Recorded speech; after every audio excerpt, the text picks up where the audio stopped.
And I'm Deonta B. And welcome to Gwen's Business Corner with Deonta B.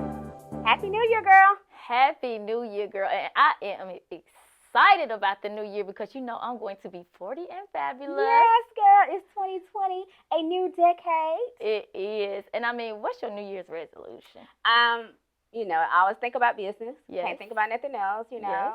First of all, I'm going to get closer to the Lord. I got to do that. But outside of that, this is my year of building wealth. So, every move that I make, is going to be towards building some wealth this year. How about yours? Mine is just to learn how to be 40. How to be 40? I mean, really just to learn how to be 40 because, y'all always say that I got so much energy and I want to keep that. I just want to tone it down a little bit, just a little bit. Probably not, but anyway. So I'm excited. I thought we thought starting out the new year would be good with these type of guests, especially our first guest, Dr. Nicholas Jones, plastic surgeon. Everybody trying to get some nips and tucks. Yes, and they call him Dr. Nip and Tuck. Yeah. So you already know what that is. Yes. Yes. We also have the multi-platinum recording artist from the group Xscape, the Tamika Scott, and her daughter is just super gorgeous.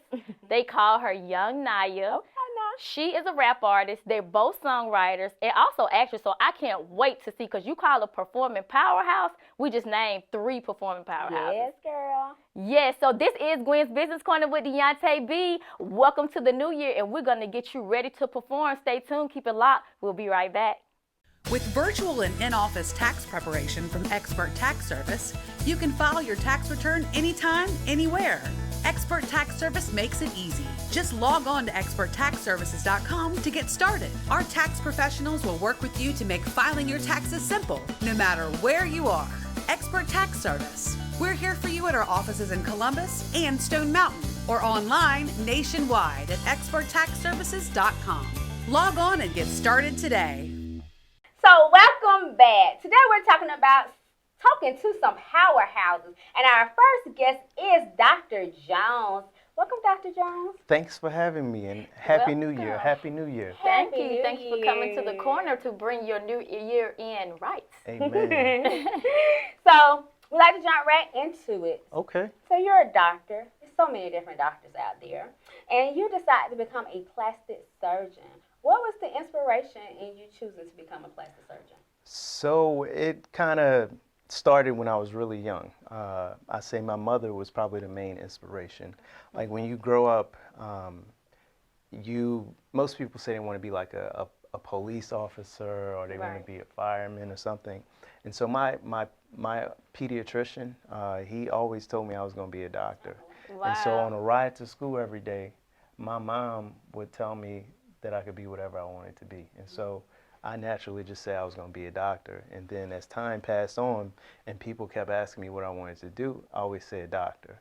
And then so my parents pretty much spoke that into existence. And so once I got into medical school, I ended up finding myself more like plastic surgeons. And typically when you're in training, you end up kind of going or following in the footsteps of someone that you find as a mentor. Right. And that's how plastic surgery came about.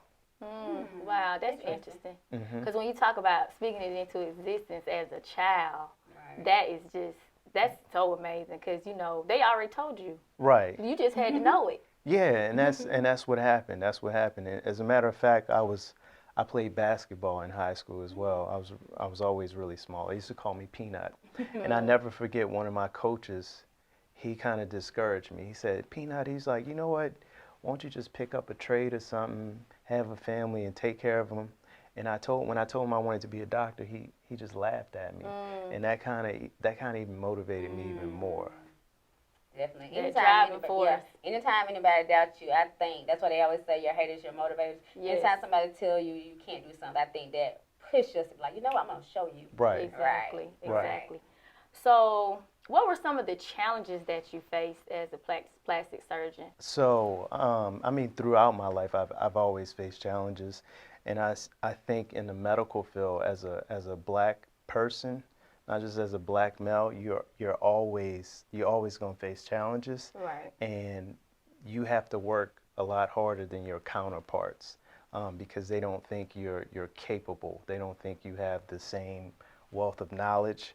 And so a lot of times, some of the resources that your other colleagues have, you may not have available to you. So for me, for example, I always knew I wanted to be a plastic surgeon, but I didn't always know there was other ways to get to my endpoint. And so when I was in my general surgery training, when I initially applied for plastic surgery is ultra competitive. It's like one of the most competitive residencies.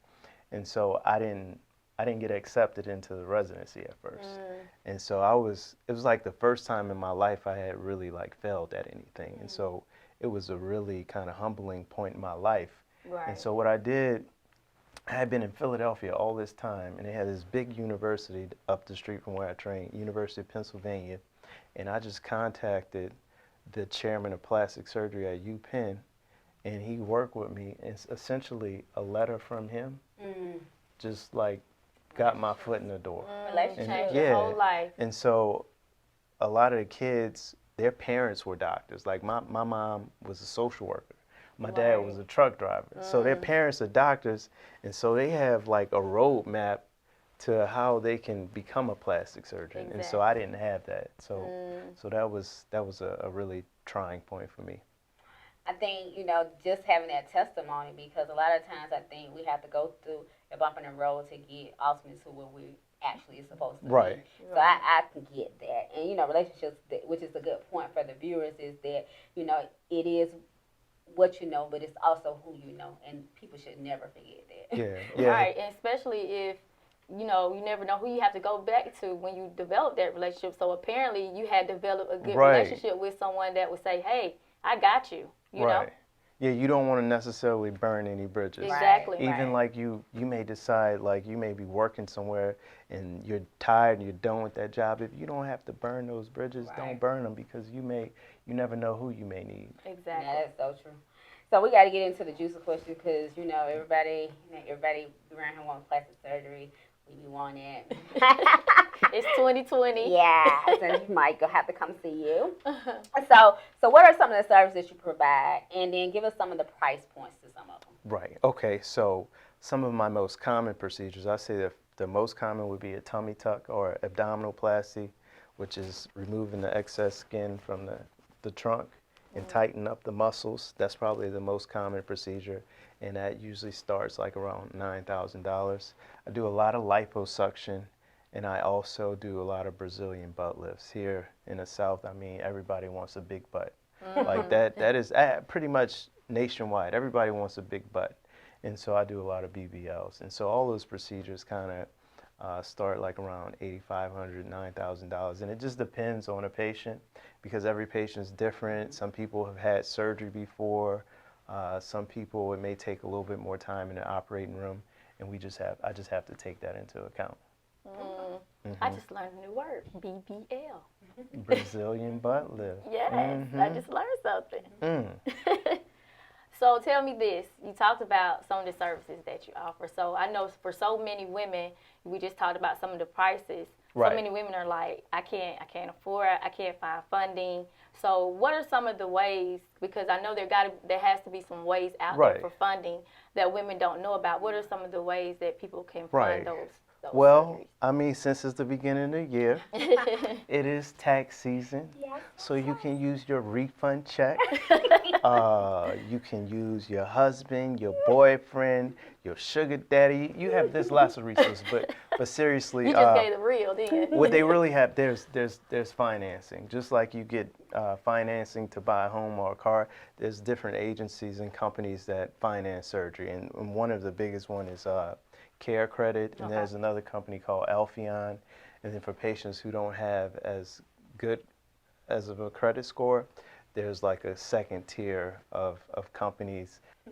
So tell me this when we talk about financing, because I know some people will say that certain medical reasons will allow your insurance to pay for that. Is that true?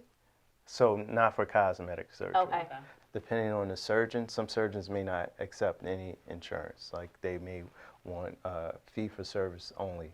But some clients or some surgeons, if you have problems like you're having back pain, neck pain, or you having problems as a result of heavy breasts, Okay. your insurance sometimes will pay for that. But in general, for cosmetic surgeries like breast augmentation, tummy tucks, liposuction, facelift, nose surgery, it's all cash. Okay. So you're not just a plastic surgeon. You decided that you want to educate people who want to get plastic surgery. So what was your inspiration to make sure that you're empowering people about plastic surgery?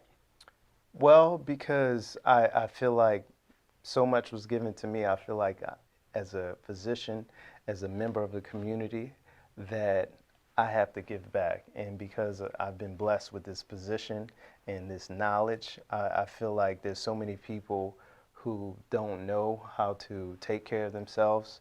I want my people, especially African Americans, to live a healthier lifestyle. And so through my network of colleagues like cardiologists, dentists, neurosurgeons, family medicine, family practitioners, I want to be able to talk about topics that commonly affect my people and inform them so that they can know what to do, what to expect, and how to take care of themselves. I love it. Yes. I do love it. Yes. So for many women, they try to figure out, am I a candidate, like based off of different health issues and things of that nature. So what are some of the health issues that would prevent someone from having some of these cosmetic surgeries? So for me, anytime you have an underlying medical condition and it's unstable, like uncontrolled. So for example, a really common one is hypertension or high blood pressure. If you have high blood pressure and you're not taking medications, your blood pressure is going to be really high. And so the problem when you have surgery is you go under anesthesia and you have large fluctuations in your blood pressure. Okay. And when that happens, you can have a stroke, you can end up having a heart attack, or you can just have complications from the surgery. And so because this is elective surgery, meaning that you don't necessarily need it, this is just something optional, something extra, a luxury. Right. Like, why would I want to put you to sleep and risk you losing your life when you can just go and get your medical problems addressed and then come back and we can do your surgery and you can be more in a stable position. Right. The other reason, another common one is weight, like patients that are overweight or they're morbidly obese and they want, I think Instagram is both a blessing and it can be a hurdle because people see these pictures and they want to look like Kim Kardashian, they want to look like Nicki Minaj, but they don't have a body like that. And so they come in with these unrealistic expectations. And so a lot of times I have to turn patients down because they're just overweight and I can't really work with them. I get that. I know that's hard. So tell the viewers, because it is the new year, and we know that a lot of people are going to want to be getting some surgery done, especially since it's tax season. So tell them how they can find you. So I'm Nicholas Jones, plastic and reconstructive surgeon. The easiest way to find me is to go to the website, drnipandtuck, drnipandtuck.com, and leave your contact information, and we will get to you as soon as possible. Well, thank you so much for coming down to educate us. Thanks for having me. I know they're going to want you back. Thanks for having me. They're going to want you back. Thank you so much. And we wish you continued success in the new year. Thank you. Thank you. So there you have it. We are talking to Performing Powerhouse, and you just saw it with your own eyes, Dr. Nip and Tuck, getting you right for 2020. And coming up next, we have the R&B artist from the group Xscape, Tamika Scott. But what you may not know is that her daughter's name is Young Niyah. She is a rap artist, and she is definitely a performing powerhouse. So, you know, together in 2020, they are giving you all the performing powerhouse today. This is Gwen's Business Corner with Deonta B. We'll be right back. Stay tuned. Keep it locked. We at Gwen's Business Corner would like to thank our proud sponsors, Expert Tax Service LLC and Pretty Boss Hair. And you can watch Gwen's Business Corner with Deonta B every first and third Monday on Fox 54. I am Deonta B. Welcome back. So if you're just tuning in, we are talking to performing powerhouses, and we have from the platinum recording artist group Xscape, the Tamika Scott, along with what you may not know, her daughter is killing the performing powerhouse, the young Niyah. Welcome to the corner, ladies. Thank you. Glad to be here, ladies. Yes, thank you. Y'all been crossing, y'all got in here. Girl, what? We like that New Year turn up. Yes, We honey. are ready, 2020. Yes. Right. So let's jump into it. So Tamika, you've been in the entertainment industry since the 90s. Mm-hmm. And young Niyah, you've been doing music since you was 5. Yes. So I already kind of know what your inspiration is, but you could tell us anyway. So tell us, what was your inspiration to get into the industry? Well, I was actually thrown into singing. I really didn't want to sing. My sister, Tasha, she sings with me in Xscape. She is the singer. Like, she's been singing since she was 2. She recorded an album at 10. Oh, wow. So it got to the point where my mom was like, go in there and help your sister. And I'm like, I don't want to do this. So it was like I had to sing and had to practice and learn. And then once we, went to school and met the other 2, Candy and Tiny, we just started doing it as a group. But my first love is acting. Oh, wow. I think I'm a better actress than I am a singer. Girl, you come below. Thank you. I know. Thank you. So I was thrown into it. I'm not as motivated as this one. At 4 years old, it was so funny. My oldest was getting ready for school. My oldest Ocean was getting ready for school, and she came, and she was like 4. She was like, I wrote a song. And I was like, I'm trying to get her ready. I'm not really paying attention. I'm like, yeah, let me hear it. She was like, get off of me. Trying to take my money. Get off of me. I was like, girl, if you don't go on in that bag and let me get her ready for school. But she wrote a song at 4, and then she just kept writing and just... I'm like, what is going on? What's going on with this child? No, you're not. You're going to college. You're going to get a degree. Right. So, what was your... And now I'm here. You are here. You have arrived. Yes, ma'am. Well, I've always had a passion for music. I think I really believe I was born to do this. Right. So it's not really nothing specifically, like a lot of people are like, oh, your mama inspired you. Like, yeah, she helps me, she's there, but I didn't wake up and was like, oh, my mama's singing, so I got, I, like she said, one day I'm just writing a song, I'm like, hey, you want to hear this? Right. And ever since then, I've been working on my craft and over, and now I'm here. That's amazing. Yes. And I'm glad she said that, because like you said, most people would think it was just you were inspired by your mom. But now that you guys have said that, it's like you were born to do this. Yes, you know, because you, like she said, you made that rap at 4 years old when most kids thinking about, okay, where's my new toy? Where is this? Where is that? You like, give me my money. Period. Trying to take her money. I'm like, girl, if you don't go back there. 4 years old. But you know what? It was crazy because she always wanted to do it. And I didn't really hone into it until after she graduated. Because when she was in high school, she was like, I really want to do this. I'm like, no. Because she had an opportunity to go to college for a degree and a scholarship. Scholarship, yes. Softball scholarship. She's a beast on the field, baby. Fast pitch. Yes, my baby be doing it. But when she came to me and was like, you know what, Mama, I really want to do this when she got her scholarship, I was like, no. Was it because your experience in the industry that you really didn't want her to go into? I always feel like you should always have something else to fall back on. Right. And with her being so young, you go to school 4 or 5 years, you'll be good. You come out with your master's, and you can still do this along the way. Right. Girl, this thing came to me, and she was like, Ma, yeah, I have this scholarship, yeah, but I don't want to take it. Told her the truth. No, the truth is not what I want to hear, because she was like, I would be in college partying and drinking, and I'm just going to just waste the scholarship. I'm like, you can't tell your mama that. Are you crazy right now? So I gave her an ultimatum. I said, okay. I said, this is your passion. It's something you want to do. Yeah. I'm going to get behind you. So I started my own label, Brolic Entertainment.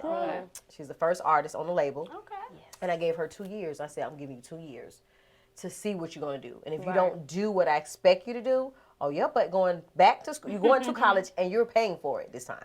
Oh, wow. And I worked my behind off. Yes, you did. It still is. This is the second year. She was able to, her first single came out March 24th. My first Hit 'em. single. Okay. And after that, she toured. She opened up with us on Xscape. Xscape on Which was tour. amazing. And she's been doing like college tours, high school tours. Wow. And she auditioned for a show. Yes, And I did. got it. Oh, wow. So she'll be acting. Y'all see her Congratulations. doing a lot of acting on TV next year. So I mean, the sky is the limit. I'm glad I allowed her to follow her dreams, but Yes. I was here to help her along the way. I love it. Definitely. I love it. So, Tamika, your group Xscape is still I mean, you have residuals just coming back to you. And so, you know, with a group like that, a platinum group like that, and you develop those residuals, I'm pretty sure there are some legalities that you have in place. So what can you tell viewers that are new artists coming out as far as the legalities they need to look for when it comes to things like residuals and making sure their income is in place? And then you, young Niyah, I want to know what you learned from her based off of that. Well, I say, first of all, learn the business. You know, educate yourself. Yeah. Read, Right. experience, go to the seminars. There are a lot of seminars that they have. And listen, pay attention. Write. People don't understand, people behind the scenes make more than some people that's in front of the scenes. Right. Writing is, like you said, those residuals from the writing, you get checks 3 times a year. And you be like, wow, you go to the mailbox or whatever. But yeah, learn the business, write, be in tune, ask questions. Just don't be an artist. Right. Don't just say, I want to sing or I want to rap. I want to know how this works, you know. Right. Because it was crazy when we just wanted to sing. Right. That's all we wanted to do. We just wanted to sing. Right. Girl, at the end of the year, we got a bill from the IRS. We owe like $100,000 a piece. And we were like, we owe $100,000. Nobody told us to put money away. Right. And Jermaine didn't teach us that. He didn't teach us. So you have to educate yourself. Exactly. Ask questions, learn. Like even with her, I tell her, look, this is what this is costing. She's like, I don't care about how much. Let me let you know how much it's cost. You got to pay for this. This has to be recouped. So it's like just learning as we go on. But learn the business. Ask questions. No question is a dumb question. Yeah, that's a Very big thing important. too. I think you're blessed to have your mother. Oh, yes. As far as coming in as an artist, because so many people, like she just said, just want to be an artist. And really, this is why we started the show. Exactly. Because so many people just want to be a talent or have a gift, and they just go into it, but they don't focus on the business side of it, and that's so key. Or get the right person to focus on it for you. But you need, I think, even as an artist, that you still have to know something. You can't rely on just anybody. So, of course, y'all don't just entertain. Both of y'all are songwriters. So, tell some of the viewers who are songwriters, some of the steps that y'all take, some strategies y'all take when y'all trying to develop a song. Basically, the stuff that I do is just things I've experienced. I do good with things I've experienced, things my friends experience. I write about it. If it don't make sense, like, I'm not gonna write it. It has to make sense. It has to have a storyline to it. I had the exact same answer. That's crazy. I was just hearing your side. I know we never talked about this. Yeah, right? we don't. Yeah, that's true. Everything you said is true. I agree with everything you just said. Wow. Wow. That's amazing. I didn't know you thought like this. Yes, girl, that's the best. I mean, experience is the best teacher. And then when you go through things, I'm an open book. Like even with my children, it is nothing off limits. Ask me anything, because I don't want you to make the mistakes that mommy made growing up. So anything that you want to know, ask me. So I feel like even heartbreaks, I've been through a heartbreak. I know what it felt like to go through. I know how it felt to be depressed and didn't want to live anymore. So you write about it. You know, everything, even motivation. I got a song that I had to motivate myself. Sometimes when you go through, you don't have people you can trust to tell your business to. Sometimes you have to talk to yourself. You have to motivate yourself. Let yourself know, we're going to get through this. Right. Like, so everything is like that experience. And I want people to look at it and feel it and be like, this is what I experienced. Oh, if she can make it through that, then I know I can make it through it. So she was hurt too? Right. Oh my goodness, I didn't know this person can be hurt. Okay, so this is how she dealt with this experience. So I love to write so people could just relate to what I'm saying. Right, absolutely. So I want to take you ladies back. Uh-oh. How far? I want to take you ladies back to the beginning because, we talked about, you saying when you first started out, you just wanted to sing and that's it. So I want to know what were some of the challenges that you ladies faced, because I know with you being a young artist, it's kind of different when you're young and you've been there. So, when you're a young artist, and then especially like for you because you've been in a group and then you look next to everybody next to you and then it's like, it's just me now, and then you have to adjust to going back to a group. And then when you're singing, I can only imagine, when you get up there by yourself and it's just you. So what are some of those challenges that you faced in the beginning and then in those transitions? I say being with the group is so helpful because everybody, we depend on each other. One person's not singing everything, so it's not that much stress on your voice. But then when you're out there on your own, it's like all the attention is on you. And you have to hit every note. I mean, it's like that anyway. But it's different. The energy is different than when I'm looking over and I know Candy's getting ready to hit the high note. Right. And then I look over and I'm like, do it. Or I know Tiny, one thing about me and Tiny, we always compete on stage. We are the dancers, quote unquote. So like when she's doing the dance, I'm doing the dance, she'll look at me, then we'll try to outdo each other. So you have that energy, or when my sister getting ready to take it home to church and you like, girl, you better stay. Right. So it's like just that energy there. But when you by yourself, you look, you're like, oh, I miss my girls. Right. I do be missing them. But then you know what? You look out in the audience, they're right there. We support each other wholeheartedly. Okay. Yeah. I love it. With everything. Wow. Oh, I'm started off as solo, so I wouldn't even. Right, but with you being a young artist, you know, because I know when you're young, you know, you want people to take you serious. Like we just talked about the business side.